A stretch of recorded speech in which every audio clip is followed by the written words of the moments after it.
Hallelujah. My dear sisters and brothers, the Lord be with you. And with your spirit. A reading from the Holy Gospel according to John. Glory to you, O Lord. Jesus said, Amen, amen, I say to you, whoever does not enter a sheepfold through the gate, but climbs over elsewhere, is a thief and a robber. But whoever enters through the gate is the shepherd of the sheep. The gatekeeper opens it for him, and the sheep hear his voice, and he calls his own sheep by name and leads them out. When he has driven out all his own, he walks ahead of them, and the sheep follow him because they recognize his voice. But they will not follow a stranger. They will run away from him because they do not recognize the voice of strangers. Although Jesus used this figure of speech, they did not realize what he was trying to tell them. So Jesus said again, Amen, amen, I say to you, I am the gate of the sheep.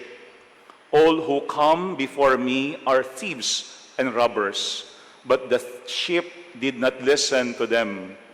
I am the gate. Whoever enters through me will be saved, and will come in and go out and find pasture. A thief comes only to steal and slaughter and destroy. I came so that they might have life and have it more abundantly. My dear sisters and brothers, the Gospel of the Lord. Praise to you, Lord Jesus Christ. Please be seated for a while again, my dear sisters and brothers. Good afternoon. Good afternoon, Father.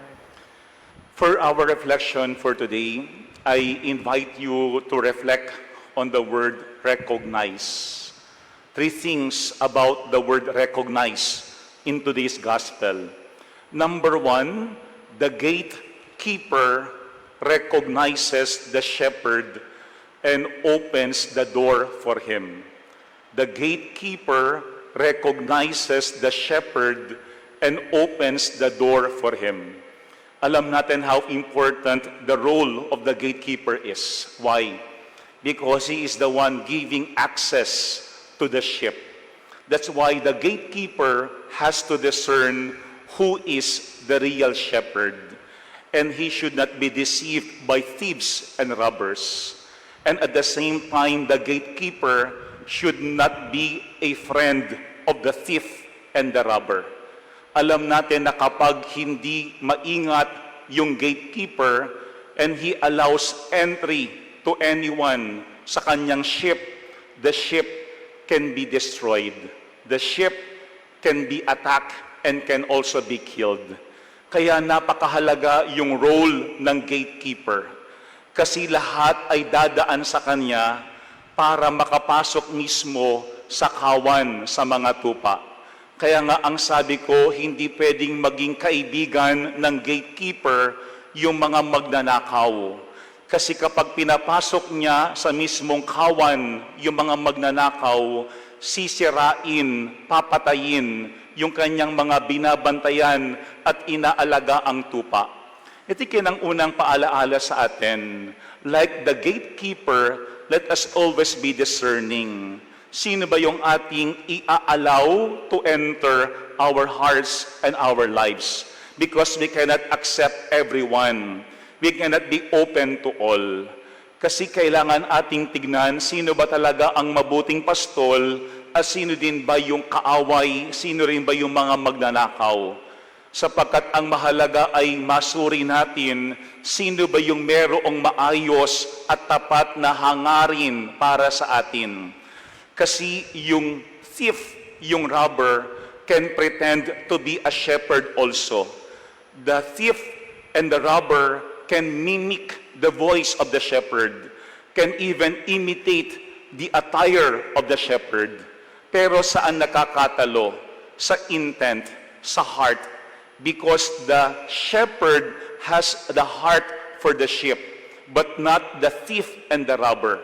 Kaya nga at the end of our gospel, Jesus gave a clear distinction between himself being the shepherd compared to the thief and the robbers, wherein Jesus said, "A thief comes only to steal and slaughter and destroy.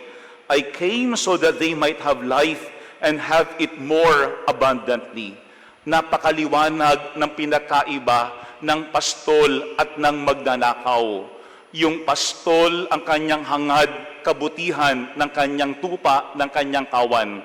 Pero hindi yung magnanakaw. Yung magnanakaw, iniisip lamang niya yung kanyang sariling kapakanan at wala siyang pakialam o malasakit sa kanyang tupa o sa kanyang kawan. First, the gatekeeper recognizes the shepherd and opens the door for him. Sana alam talaga na nagbabantay sa pintuan sino ang pastol at sino ang magnanakaw. Delikado kapag ang pinapapasok at kinakaibigan ay yung mga magnanakaw. Kasi sisirain at nanakawan mismo yung kanyang kawan. But second, when we look at our gospel, we also see that the shepherd recognizes his sheep and calls each one by name and leads them out for the pasture. Kaya nga ito yung pangalawang ating tignan. Yung shepherd, meron siyang knowledge sa kanyang mga sheep. Ang sabi nga nila, yung flock, ang pinaka-minimum niyaan ay 100 sheep. Kaya more than 100 ang inaalagaan ng shepherd. Pero ang sabi nga nung ating gospel, he calls them out by name. Ibig sabihin, he knows the sheep individually. Kasi ang sabi nga nila, you cannot treat everybody as equal. Why? Kasi iba't iba yung personality ng sheep. Iba't iba yung temperament ng sheep. Kaya iba't iba din dapat yung approach ng shepherd sa bawat isang sheep. Kaya nga ito yung pangalawang point ng ating gospel. Sana tayo din as shepherds, the way we minister to our flock, to our sheep, should also be personalized. Bakit? Kasi iba't iba naman talaga tayo ng pagtingin, iba't iba tayo ng mga pag-uugali. There are certain people who are very patient. Some people are not. Some people also are very open-minded. Others are not. Pero magandang tinitignan din yan ng shepherd, how to approach a sheep personally. Kasi kapag hindi niya kilala ang bawat isang tupa, he cannot minister to their needs. Pero maganda rin sinabi ng ating gospel. Ang sabi diyan, he calls his own sheep by name and leads them out. No, leads them out. We know how the shepherd loves the sheep. Pero he cannot only keep the sheep sa mismong inside the pen or the gate. Kailangan he is also able to lead them out so that the sheep could also find pasture. Kailangan handa na niyan din buksan yung pintuan para manginain mismo yung kanyang mga inaalaga ang tupa. Pero ano ang sinasabi ng ating gospel? When he has driven out all his own, he walks ahead of them, and the sheep follow him. Pinibigyan ng kalayaan, pero the shepherd walks ahead of them. Why? Because the shepherd also has to be ready to protect his own sheep if ever his sheep will be attacked. Kaya ito yung pangalawang mahalaga doon sa shepherd. That the shepherd knows the sheep by name individually. But at the same time, he gives them freedom. Palaging merong kalayaan.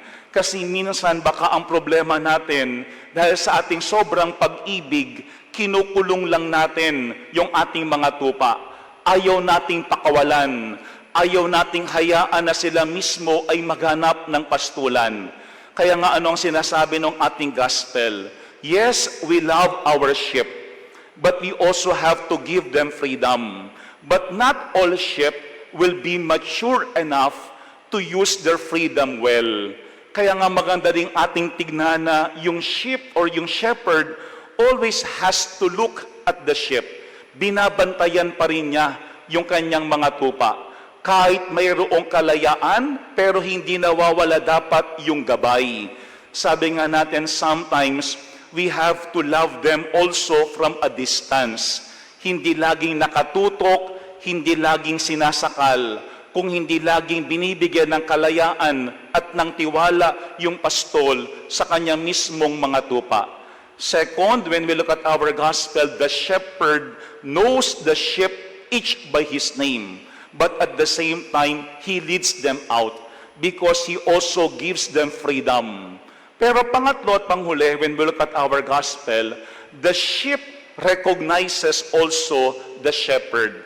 And at the same time, he recognizes the stranger or the robber. Kaya nga ang sabi nung ending ng ating gospel, they will not follow a stranger. They will run away from him because they do not recognize the voice of strangers. No? Ang sinusunod lamang ng mga tupa ay yung tinig ng pastol. That's why when they hear the shepherd calling their name, he comes or they come closer to the shepherd. Pero when they hear the voice of the stranger, ano ang sabi ng ating gospel? They will run away from him. Tatakbo palayo. I think magandang paalaala yan sa atin. Do not run towards a stranger. Do not run towards a thief. Do not run towards a robber. Walang taong matino na tatakbo papalapit sa magnanakaw. Walang taong matino ang tatakbo papalapit sa papatay sa kanya o mang-aabuso sa kanya. Why? Kasi deep in his heart, he knows that he will be attacked by this stranger, but not the shepherd. Kaya nga yung sheep is always at peace when they are in the presence of the shepherd. Pero kapag stranger yung kanyang kasama, palagi siyang bothered, palagi siyang irritated. That is why the sheep will always run away from the stranger or from the thief and robbers. Siguro ito po yung pangatlong paalaala sa atin. Huwag nating lalapitan ang alam natin pwedeng magpahamak sa atin. Huwag nating kakaibiganin ang bandang huli ay nagnanakaw sa atin. Kasi sa ating ebanghelyo napakalinaw, magkaibang-magkaiba yung shepherd at saka yung thief or robber. Kasi at the end, kapag ating hindi sinunod yung voice of the shepherd, ang napapahamak is not the shepherd but the sheep. Tayo mismo ang nalulugi. Tayo mismo ang nananakawan. Tayo mismo ang napapatay ng mga asong gubat if we will not listen to the voice of the shepherd. Today, when we look at our gospel, let us reflect on the word recognize. 3 things about the word recognize. Number 1, the gatekeeper recognizes the shepherd and opens the door for him. Dapat kilala ng bantay pinto sino ang magnanakaw at sino ang pastol. At dapat hindi kaibigan ng bantay pastol, ng bantay pinto ang magnanakaw. Kasi baka yon ang kanyang pinapapasok, kawawa ang kanyang mga tupa. Second, the shepherd recognizes the sheep by his name and leads them out. Kilalang kilala ng pastol ang bawat isang tupa. Kaya very personalized ang kanyang treatment sa kanila. But at the same time, the shepherd gives freedom to the sheep to gaze around. Pero pangatlo at panghuli, the sheep recognizes the voice of the shepherd. That is why they are at peace in his presence. But in the presence of the stranger, they simply run away. Sana wag tayong lumalapit sa magnanakaw.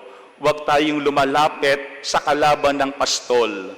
Kasi bandang huli, lalapain tayo ng mga taong yun. Amen.